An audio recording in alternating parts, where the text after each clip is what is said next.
எல்லாருக்கும் வணக்கம். நாம் இந்த வீடியோவில் லாங் டைமுக்கான இன்வெஸ்ட்மெண்ட் எப்படி பண்ணலாம். ஸோ உங்களுக்கு வந்து லாங் டைம்ன்றது வந்து நமக்கு மேக்ஸிமம் ஒரு 3 to 5 இயர்ஸ், அரௌண்ட் ஒரு 10 இயர்ஸ் 15 இயர்ஸ் வரைக்கும் கூட நீங்கள் லாங் டைம் ஹோல்ட் பண்ணலாம். அப்படி ஹோல்ட் பண்ணுறப்போ தான் உங்களுக்கு அந்த ஒரு பெரிய ஒரு இது தெரியும், ப்ராடான ஒரு இன்வெஸ்ட்மெண்ட்டுக்கான பலன் தெரியும். ஸோ அது வந்து 2 ஆகி 2 3 ஆகி அப்படியே டபுள் ட்ரிபிள் 4 அப்படியே டெவலப் ஆகிட்டே இருக்கும்.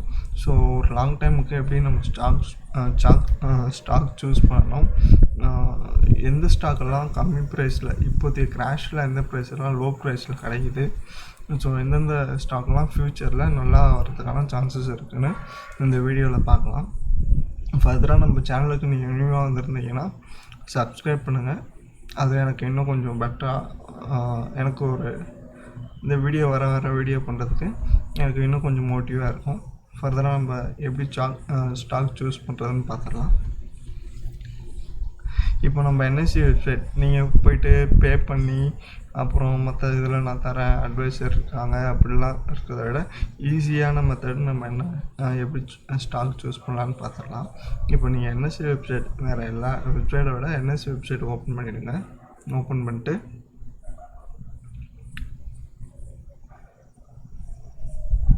ஈக்விட்டி ஸ்டாக்ஸ் என்எஸ்சி வெப்சைட் போய்ட்டு ஈக்விட்டி ஸ்டாக்குன்னு இருக்கும்.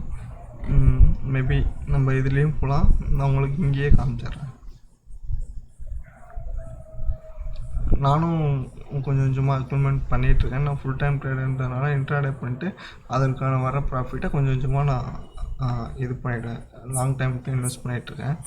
நீங்கள் செக்டர் இண்டிகேட்டர்னு இருக்குல்ல, செக்டர் இண்டிகேட்டர் ஓப்பன் பண்ணிடுங்க. லாங் டைம்னு போகிறப்போ நீங்கள் வந்து bank sector, auto, finance, food, FMCG, IT, media, metal, pharma, PSU, public sector bank, private sector bank, அப்புறம் ரியல் எஸ்டேட், இது எல்லாத்துலேயும் மிக்ஸ் பண்ணி, ஏன்னா ஒரு செக்டர் நீங்கள் ஒரு ஸ்டாக் அடி வாங்கினாலும் இன்னொரு செக்டர் அடி ஆகாது. ஸோ ஒன்று டவுன் ஆச்சுனாலும் அதோட டவுன் வந்து இன்னொன்றில் வந்து உங்களுக்கு ரெக்கவரி பண்ணி கொடுத்துரும். அதனால் ஒரு லாங் டைம் போகிறப்போ நீங்கள் இப்படி மிக்ஸ் பண்ணி ஒவ்வொன்றையும் அக்குமுலேட் பண்ணுறது தான் பெட்ரு. ஸோ இப்போ நிஃப்டி பேங்க்குன்னு கிளிக் பண்ணிட்டு இங்கே ஸ்டாக் வாட்சுன்னு இருக்கு பாருங்கள், கிளிக் பண்ணிங்கன்னா வந்துடும். நமக்கு லோட் ஆகிட்டுருக்கு. ஸ்டாக் வச்சுலாம் இப்போ நிஃப்டி பேங்க் நமக்கு எல்லா ஸ்டாக்கும் வந்துடும். ஸோ லோட் ஆகுதான்னு தெரியல. நிஃப்டி ஆட்டோ, ஓகே இது வருதில்ல, நிஃப்டி ஆட்டோ, நிஃப்டி பேங்க். நீங்கள் அங்கே போயும் பண்ணிக்கலாம், இல்லை இதில் கிளிக் பண்ணிங்கனாலே ஒவ்வொரு செக்டரும் வந்துடும். Auto, bank, energy, finance, food, FMCG, IT, metal, இப்படி எல்லா செக்டரும் வந்துடும். இதில் நான் இப்போ நம்ம என்ன பண்ணியிருக்கோம், நிஃப்டி பேங்க்கில் போயிருக்கோம். நிஃப்டி பேங்க்கில் இதில் வந்து நமக்கு ஒரு நல்லாவும் இருக்கணும், கம்பெனி நல்லா ஃபண்டமெண்டலாகவும் இருக்கணும், ஆனால் லோ ப்ரைஸில் கிடைக்கணும். அப்படின்னா நம்ம வந்து இருக்கிற ஆக்சிஸ் பேங்க் நல்லாயிருக்கும், பஞ்சாப் நேஷ்னல் பேங்க்கும் நல்லா கொஞ்சம் லாஸஸ் நிறையா இருக்குது. இதில் இருக்கிறதுலே உங்களுக்கு வந்து எனக்கு லாஸ் ஆகக்கூடாது, ஃபண்டமெண்டலாகவும் நல்லா இருக்கணும், ஸ்டாக்கும் நல்லா இருக்கணும், லோ ப்ரைஸில் இருக்கணும். இந்த எல்லா கேட்டகரியிலையும் நீங்கள் செக் பண்ணி பார்க்குறப்போ நீங்கள் வந்து இது போகலாம். எஸ்பிஐ, ஸ்டேட் பேங்க் எடுக்கலாம், 179 இருக்குது. Punjab national bank, PNB long time 35 எடுக்கலாம். இதை விட்டிங்கன்னா கனடா பேங்க் இதில் வரல, நான் காட்டுறேன். ஆக்சுவலாக எக்ஸலில் நான் வச்சுருக்கேன், என்னுடைய லாங் டைமுக்கான பொசிஷன் வந்து நான் வச்சுருக்கேன்.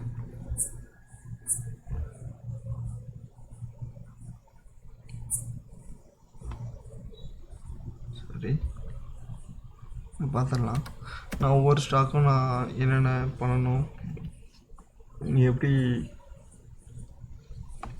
ஒரு லாங் டைம் இன்வெஸ்ட்மெண்ட், எந்தெந்த ஸ்டாக் வாங்கணும், எந்த ஸ்டாக் லோ ப்ரைஸில் இருக்குது, ஸோ எல்லாமே கொஞ்சம் நான் டைப் பண்ணி ஒர்க் பண்ணி வச்சுருக்கேன். இப்போ நான் உங்களுக்கு சொன்னேன்ல,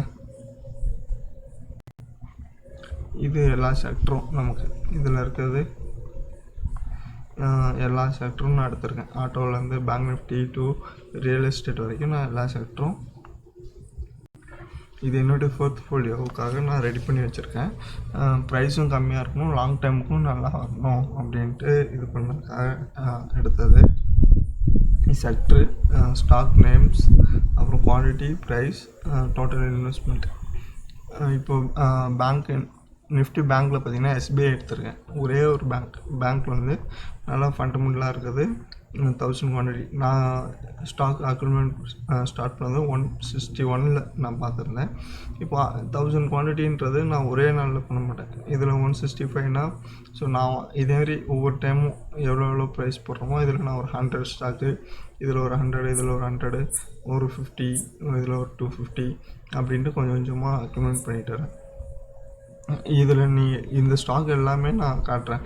இப்போ எஸ்பிஐ நான் அன்றைக்கி எடுத்தப்போ 161 ஆக்சுவலாக சும்மா ரெஃபர் பார்ப்போம். இப்போது வந்து மார்க்கெட் பாருங்கள், இதோட லோ வந்து 149 வரைக்கும் போன மார்க்கெட்டு. லாஸ்ட் ட்ரேடிங் ப்ரைஸ் பார்த்திங்கன்னா 184, அதாவது 174, அதாவது நியர் அரௌண்ட் ஒரு 11-13 ருபீஸ் இன்க்ரீஸ் ஆகியே இருக்குது மார்க்கெட்டு. ஸோ இதுக்கப்புறம் நீங்கள் ஆட்டோ செக்டரில் பார்த்தீங்கன்னா டாட்டா மோட்டார் நல்லாயிருக்கு, 86 ரூபாயில் கிடைக்கிது. அசோக் லேண்ட் 42 ரூபா.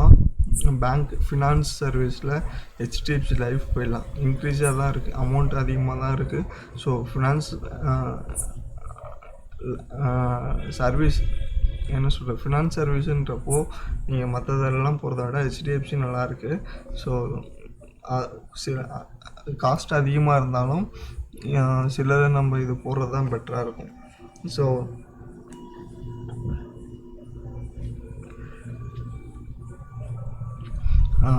நெக்ஸ்ட்டு பார்க்குறப்போ நம்ம ஃபுட் மேனுஃபேக்சர், ஐடிசி,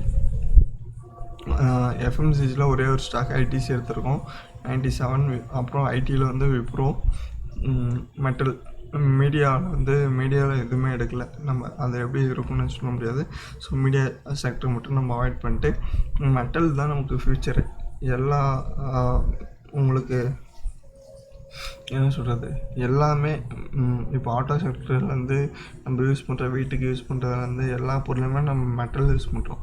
ஸோ மெட்டலில் வந்து நான் நிறையா ஸ்டாக் கொடுத்துருக்கேன், லோ ப்ரைஸில் கொடுத்துருக்கேன்.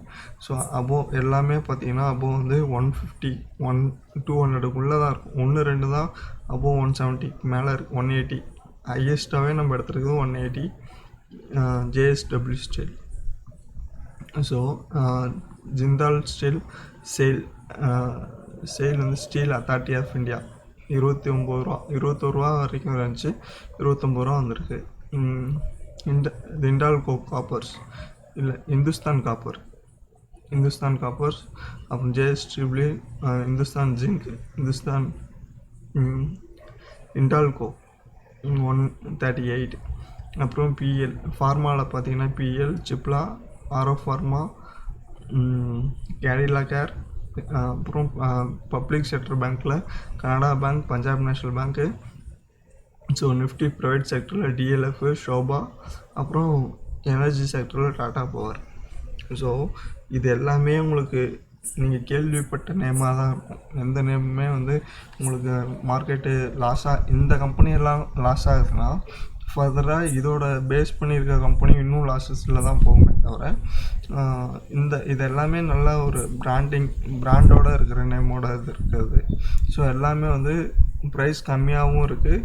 ஸோ நீங்கள் இதில் ஹையஸ்ட்டாக நீங்கள் பார்த்தீங்கன்னா பாருங்கள், 2 அபோவ், அதாவது பிஎல் ஃபார்மா செக்டரில் பிஎல் வந்து இது வந்து ஒரு 1500க்கு மேலே இருந்த ஸ்டாக்கு. இப்போ வந்து நமக்கு அபோவ் 974 கிடைக்கிது. அதாவது கிரகாம்னு சொல்லுவாங்க.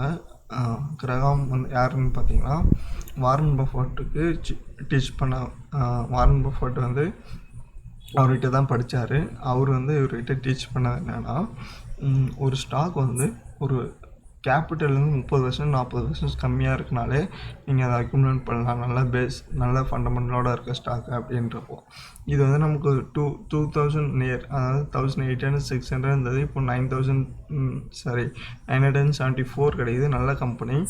ஸோ ஃபார்மா இருக்குது. ஃபார்மா வந்து இப்போ கண்டிப்பாக மேலே தான் போகும். ஸோ அதனால் நான் ஃபார்மாவும் மெட்டலும் நீட்ஸ் அதிகமாக இருக்கிறனால ரெண்டுலேயுமே வந்து எல்லா கம்பெனியும் கொடுத்துருக்கேன். மேக்ஸிமம் நல்ல கம்பெனி கொடுத்துருக்கேன் எல்லாமே. ஸோ இந்த நமக்கு இது ஒன்று 900, அப்புறம் 648 சிப்லாம் உங்களுக்கு. அதுக்கப்புறம் HDFC லைஃப். இது மட்டும்தான் வந்து 3 ஸ்டாக் மட்டும்தான் அபோவ் வந்து 500 மேலே இருக்குது உங்களுக்கு. மற்றது எல்லாமே அபோவ் 200. இது ஒன்று கேண்டில் எடுத்துக்க 300. மற்றது எல்லாமே 200 ரூபாய்க்குள்ளே தான் இருக்கும். இந்த ஸ்டாக் எல்லாமே நீங்கள் லாங் டைம் நல்லா உங்களுக்கு ஹீல்டு கொடுக்க வேண்டிய ஸ்டாக்கு. நல்லா கொடுக்கும். ஒரு 55 இயர்ஸ் மோர் தென். இப்போது இன்னொரு அனௌன்ஸ்மெண்ட் நமக்கு வந்தது என்னென்னா, எக்கனாமியை டெவலப் பண்ணுறதுக்காக ஒரு 20 லட்சம் கோடி கவர்மெண்ட்டில் வந்து இன்வெஸ்ட் பண்ணாங்க. அந்த இன்வெஸ்ட்மெண்ட் வந்து உங்களுக்கு இப்போ தெரியாது. 2013-32 வரைக்கும் நீங்கள் இந்த ஸ்டாக்லாம் ஹோல்ட் பண்ணுறப்போ இதில் நீங்கள் போட்டதை விட மேபி நீங்கள் உங்கள் லைஃப்பில் வந்து லைஃப் ஃபுல்லாக நீங்கள் ஏர்ன் பண்ணுறதை இதில் ஏர்ன் பண்ணிட்டு போயிடலாம் ஒரு 10 இயர்ஸில். ஸோ இப்போ இதில் நீங்கள் எல்லா ஸ்டாக்குமே எடுத்து உங்களால் பண்ண முடியல, எல்லா ஸ்டாக்குமே நம்ம பண்ண முடியாது அப்படின்னா நீங்கள் SBIயில் எடுங்க. SBIயில் வந்து ஒரு மந்த்லி நீங்கள் ஒரு எதிரியாச்சும் ஒரு இன்வெஸ்ட்மெண்ட்டோ ஏதாச்சும் ஒரு பாலிசி கட்டுவீங்களே, அதோட அமௌண்ட் எடுத்து இதில் போடுங்க. இப்போது 161 இருக்கா, இப்போது உங்கள்கிட்ட ஒரு 2000 இருக்குது.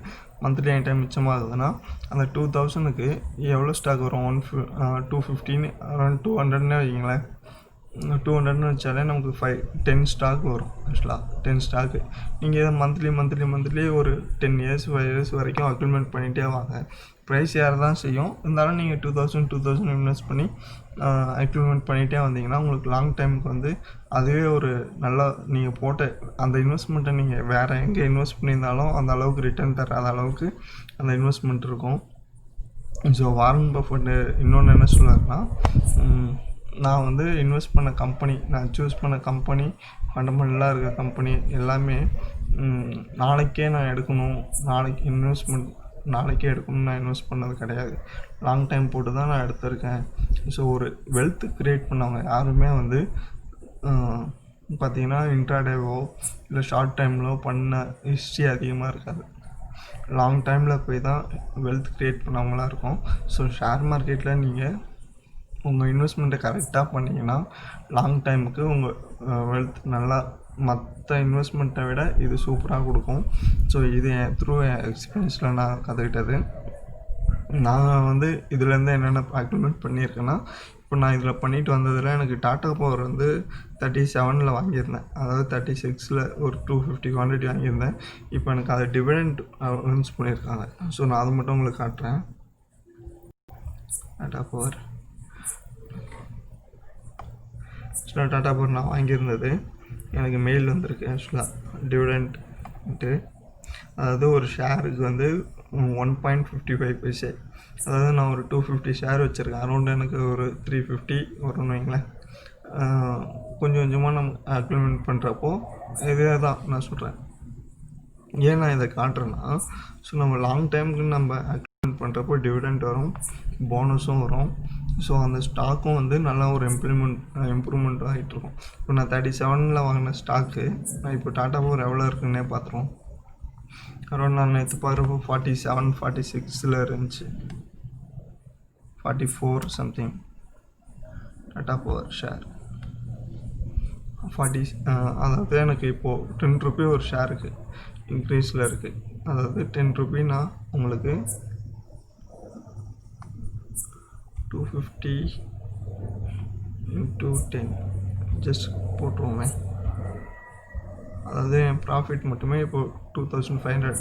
இது கம்மியாக இருந்தாலுமே எனக்கு லாங் டைமுக்கு போக போக இப்போ இதோட எனக்கு ஒரு டிவிடெண்ட் இருக்குது, கொஞ்சம் கொஞ்சமாக ஆட் ஆகும். இதுதான் வெல்த்தை வந்து கொஞ்சம் கொஞ்சமாக க்ரியேட் பண்ணுறதை தவிர நம்ம ஒரே நாளில் வந்து எக்ஸ்பெக்ட் பண்ணுறது ஷேர் மார்க்கெட்டை பொறுத்த வரைக்கும் லாங் டைம் இன்வெஸ்ட்மெண்ட் தான் எப்பயுமே பெட்ரு. ஸோ எப்படி ஸ்டாக் சூஸ் பண்ணணும். இதை கூட நீங்கள் உங்கள் போர்ட்ஃபோலியோ இது பண்ணிக்கங்க. ஏதாச்சும் ஒரு ஷேரு ஒரு செக்டரில் எந்தெந்த இது மட்டும் எடுத்து நீங்கள் கொஞ்சம் கொஞ்சமாக அதில் அக்மெண்ட் பண்ணிட்டு வாங்க. லாங் டைமுக்கு ஹோல்ட் பண்ணிட்டு ஒரு 20 years ஒரு சேவிங்ஸ் மாதிரியே இதையும் நீங்கள் பண்ணுங்கள். ஃபர்தராக வந்து நம்ம ஏதாச்சும் உங்களுக்கு டவுட் இருக்குது, உங்களுக்கு ஏதாச்சும் ஸ்டாக் வந்து இதில் PE ரேஷியோ இருக்குது, மற்றதெல்லாம் இருக்குது, இருந்தாலும் நான் அதெல்லாம் நீங்கள் கம்பேர் பண்ணாமல் இது மட்டும் பார்த்தாலே போதும். இதில் இருக்கிறத நான் அதெல்லாம் பார்த்து தான் சூஸ் பண்ணி வச்சுருக்கேன். ஸோ இதை வேணால் நீங்கள் யூஸ் பண்ணிக்கங்க. உங்களுக்கு லாங் டைம் ஏதாச்சும் இன்வெஸ்ட் பண்ணணும், அப்படி ஏதாச்சும் ஸ்டாக் ரெஃபர் பண்ணணுன்னா இந்த வீடியோ கீழே கமெண்ட் பண்ணுங்கள். உங்கள் மெயில் ஐடி கொடுத்தீங்கன்னா நான் உங்களுக்கு ஃபர்தராக அந்த மெயில் ஐடி ரிப்ளை பண்ணுறேன். இந்த வீடியோ பிடிச்சிருந்தால் லைக் பண்ணுங்கள், சப்ஸ்கிரைப் பண்ணுங்கள். தேங்க்யூ.